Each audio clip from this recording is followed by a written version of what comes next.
If he hadn't lost his job, the odds are almost 100%. He would have been forced to work part-time, 27, 28, 29 hours a week, because the threshold for Obamacare is 30 hours a week. And you know what? He couldn't have paid his way through the University of Texas on 29 hours a week. He couldn't have fed his kids on 29 hours a week. Those are the people who are getting hurt, who are losing their jobs. So what do we need to do to turn this country around? We need to every day champion growth and opportunity. We need to get back to the policies that work, like fundamental tax reform, including the simplest and best tax reform. We should abolish the IRS.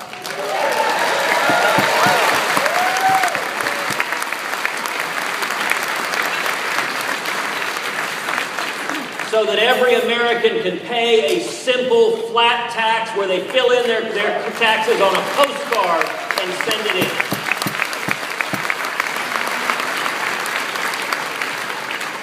On regulatory reform, there is no more important regulatory reform we can do than to repeal every single word of Obamacare.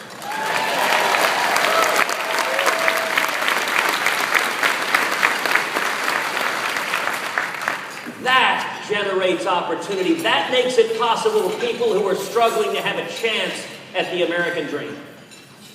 But that leads to the third point I want to say of how we get there. The first is we defend liberty. The second is we champion growth and opportunity. But the third, to turn this country around, we must continue to empower the American people. Let me tell you something. Something incredible is happening in this country. Something unbelievable. Look, you all saw it and were a part of it 2 years ago in the Senate race, where, as you know, nobody in their right mind thought I could win this race. And by all measures of Texas politics, they were right. But what we saw in Texas was a grassroots army that came together.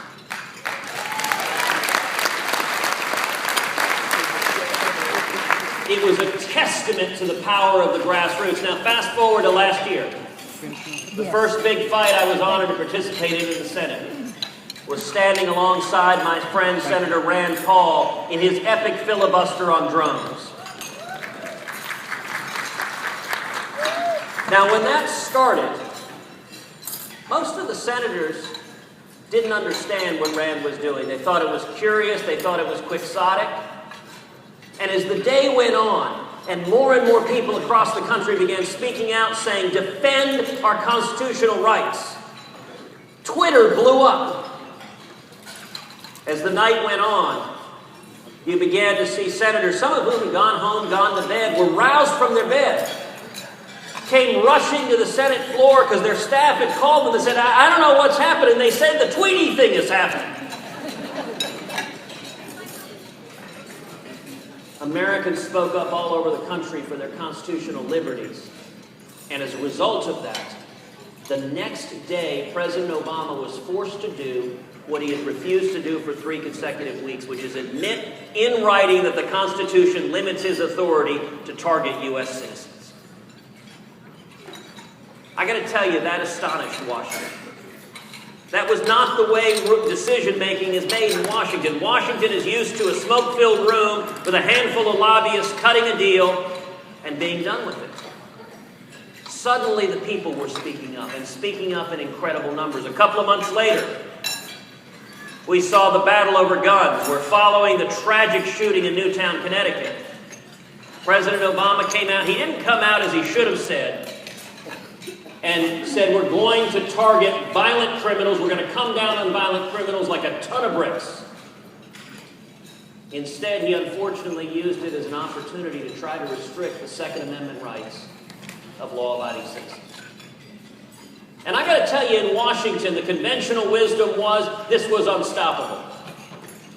You had Democrats, you had Republicans, you had everyone on board. It was unstoppable. And then millions of Americans began picking up the phone and saying, go after violent criminals, but protect our Second Amendment right to keep and bear arms.